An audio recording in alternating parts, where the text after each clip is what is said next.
Thank you to everyone at home joining us today. I'm joined with Jason Foster. He's a business builder, operator and investor in biotech or health tech. We're going to be covering different topics around talent acquisition, retention, the biotech industry, a bit about Jason's background, and lastly, cell and gene therapy manufacturing. So if we could just get started, if you could give me a bit of a background on your experience to date, where you started out and how you've got to where you are now. Sure, and thanks for having me on today. I've spent the last kind of 25 odd years, whenever I say things happened like over 20 years ago, it just makes me feel really old, but the last 25 years or so working in healthcare and health tech and pharmaceuticals, building businesses, also in technology. Got a very interesting insight into how healthcare policy gets made and policy in general. Was a little bit disillusioned with the sausage making that takes place in DC or Westminster for us here. And realized really that the public sector isn't really driving change. You sort of think, well, they make the laws, but it's actually the private sector that's really influencing the direction of how regulation and the legal sort of framework shifts. So wanted to get involved in startups and sort of the private side of healthcare. Went to work for a startup in 2000 during the dot-com bubble, which was very short-lived. It blew up fantastically after 10 months. But as the second employee, had a lot of interesting experience there very quickly. Then left to go to business school to kind of get into the business side of things, realizing that I needed that kind of formal training. I was a political science major, which doesn't really teach you how to do anything besides write papers. And so went to Columbia for business school, then left business school to start working with Merck, the big pharmaceutical company. And that was my sort of first real job, if you will, in healthcare. And from there was a consultant, and then just helped, was one of the first 5 members of the management team in a startup specialty pharma company. So that was focused in CNS, in pain and addiction. We grew that business from kind of 5 of us to 400 people in 4 years, and $1 billion in revenue. And then in 2010, they said, Jason, do you want to go to Europe and start the European business for us? Built that business here to a couple hundred people, listed that business on the LSE in 2014. So it was a $3.5 billion enterprise value listing. At that point, we were 1,100 people in 37 countries. So left that business in 2016 after 10 years, went out of my own, started advising VCs and PE houses on their healthcare portfolios, investing as an angel. I now sit on the board of 4 of my investment companies. So as an advisor to both venture capital and startups, you get a unique perspective on both sides of the table, but also now back on the operational side as the CEO of Biotech. So I sort of wear a couple different hats that are all kind of 360 degrees around the health tech ecosystem, which gives me a little bit of a unique perspective, I think, on some of these issues we're going to talk about today.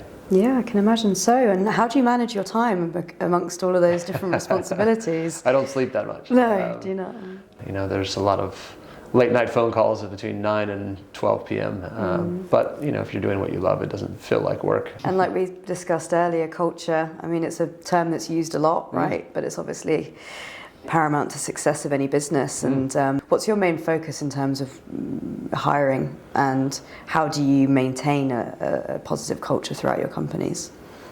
Yeah, it's super hard. I mean, I think a lot of us have been part of really dynamic small teams that grow and then somehow unfortunately lose some of that kind of culture and kind of special feeling. We've all been part of small teams that were 1 + 1 = 3, like really dynamic, and you really felt energized by the quality of the people you were working with. And so a lot of the time that I spend as CEO of Ori is really focused on bringing in the best talent. I mean, no one goes out and says, I want to hire C talent, right? Everyone wants A-star talent, right? So, but actually holding yourself accountable to that and not hiring when it's not a perfect fit or it doesn't really work, in your overall kind of talent strategy.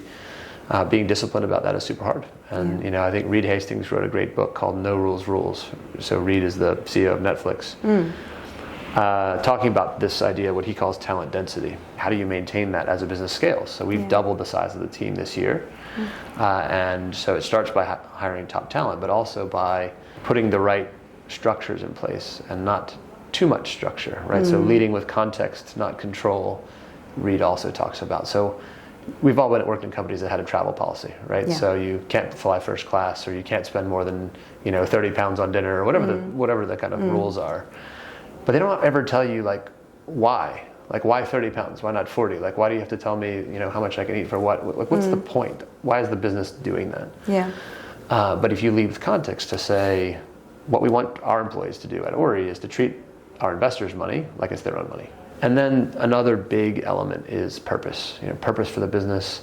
Ori's mission as a company, our kind of North Star, is to enable widespread patient access to life-saving cell and gene therapies. There are cures for cancer today that exist that patients can't get access to because they're too hard to make, they're too expensive, the processes are too difficult. The fact that we have cures that are out there, but patients can't get them, is just unacceptable. It's just an untenable outcome. And so the combination of providing the team autonomy, mastery, and purpose, this ability to sort of aim for something that's bigger than ourselves and have a big impact around people that challenge them and make them better and sort of in a really dynamic environment, those are the ingredients, let's say, the foundation for a positive culture. And I always say that the culture of the business is felt in every interaction.